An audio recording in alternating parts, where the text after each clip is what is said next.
Ang credit limit niya is 6 digits. So, okay. Mataas ang kanyang credit limit nga talaga.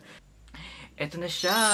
Wow! Hi! Hello po! It's me, Luis Pre Jr. and you are the Kayangs! So ngayon, kakauwi ko lang from Cubao and nandito ako ngayon sa Cavite na, which is 3 hours drive. Grabe, ang lala. I'm so excited to do this video talaga. Kasi few months ago, bigla ako na-willing sa mga credit cards, ganyan. So apply ako and long story short, nag-apply ako sa East West ng credit card and finally dumating na siya. So ang kanilang courier is Ninja Van and ang Ninja Van kasi dito sa Silang Cavite is may problema. So dahil onti lang yung kanilang delivery rider, so parang natagalan siya, pero okay lang kasi kakauwi ko lang rin naman ngayon sa dito sa Cavite. So meron tayo dito ang pang-open ng actually pang-open to ng mga parcel. Pag sinabi kasing East West na credit card, mataas na kanilang credit limit, very generous daw sila. So ang in-apply ko nga pala, nag-apply nga pala ako, I think last month, nag-apply ako sa website nila. Actually, nag-apply ako dito nung kailan ba? Nung February and April. And parehas yon instant decline kay Esta. So si Esta pa rin kanilang chatbot. Oh my god, ito na siya. Then, na-decline yan instantly. Then, last month, which is June 2025, nag-apply ako and then nagtuloy-tuloy siya, nag-proceed siya. Tinanong yung annual income, ganyan. So, tinype ko doon. Tapos, ang prefer ko talagang makuwang card is yung Mastercard na East West Platinum Mastercard. Then, ang dumating, I think this is not a Platinum, pero I'm sure this is also not a classic card. So, ito siya. So, nandito yung aking mga details. So, kailangan natin cover yan. Providing you with the privilege you deserve. So, I think this is a gold Mastercard. So, before we open our envelope ang tawag dito, make sure na hindi siya tampered. Tingnan mo kung tinanggal na yung something ganyan. Pero I think di naman talaga. So, unbox na natin. So, kahit wala pa masyadong tulog, pero unbox natin to kasi sobrang excited ako. And ito siya. Hindi siya masyadong madikit. Parang sakto lang. Hindi siya yung talaga nakakapunit. And meron siyang stapler. Kung sa mga nagtatanong dyan, actually, alam ko na-approve na ako. Na-approve ako noong July 4.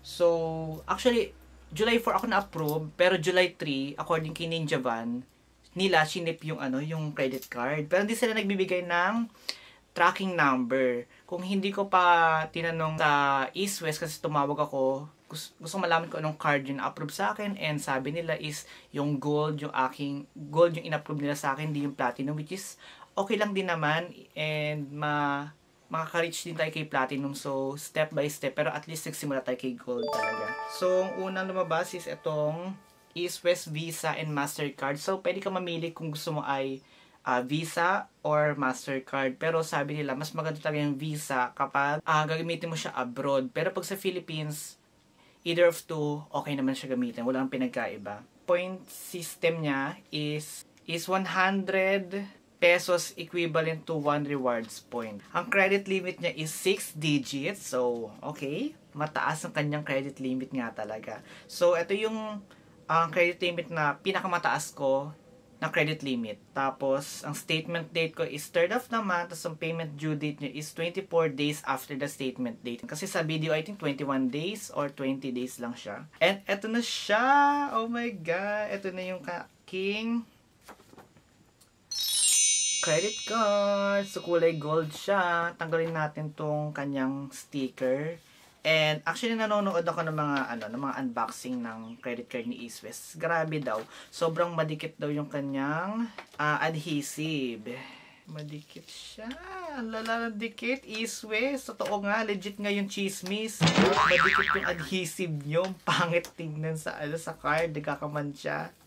Our second gold tier na credit card. So, ang aking unang gold talaga is si BDO. So, eto na siya. Wow! Pero mas bet ko yung design ng gold ni BDO. Ito yung talaga parang syala-syala. Pero, bakit nga pala prefer ko si Platinum compare, or MasterCard na Platinum compare sa Visa Platinum? Actually, ang maganda kay Visa Platinum, meron siyang 8.88% na cashback. And for me naman kasi, is maganda naman siya, pero deadma, wala akong masyadong pake sa cashback na gano'ng kalaki. Kasi bumawi siya sa hindi mo pwedeng ipa-waive yung kanyang annual fee, which is masaklap yun.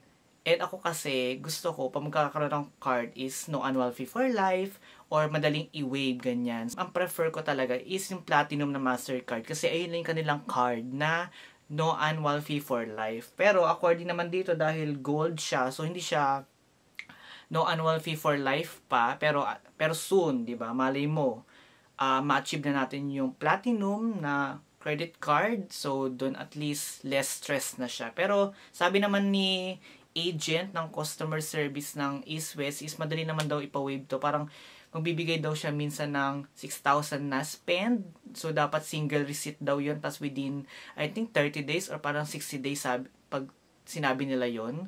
So, ipapa-waive ko siya after 30 months, 13th month since na na-activate siya or I think na-receive yung cards. Actually, kaya ko rin nagustuhan ng East West talaga is meron siyang promo sa Uni-Oil na parang ang sa MasterCard kasi is 4 pesos off, up to 4 pesos off pag premium yung gasoline. Tapos pag sa Visa naman, mas malaki yon kasi 7 pesos off siya, up to 7 pesos off, which is ang laki niyang tulong sa mga nagpapagas. Pero at least ito okay na rin to for me. By the way, always cover your card number. Huwag nyo siyang ipipick. Huwag nyo siyang ipopost sa social media. And also, bumili kayo ng CBB sticker kasi sa likod niya meron dyang 3 digits na number. So, dapat ayun iskobera nyo and huwag nyo siyang ibibigay kahit kanino. Pero sabi nila, meron naman daw card and unlock feature tong kay East West pero hindi sa app. Siya ay nasa Esta na chatbot sa Messenger. So, wala siyang option sa app. So, medyo hassle yun. Sa katulad ko na palagi ko nilalak yung cards ko kapag di ko ginagamit. So, kapag gagamitin ko, doon ko lang siya i-unlock para mas safe. Safe tayo sa mga fraudulent transaction or sa mga, di ba, mabawasan yung ating credit limit na hindi naman natin talaga tayo yung gumamit.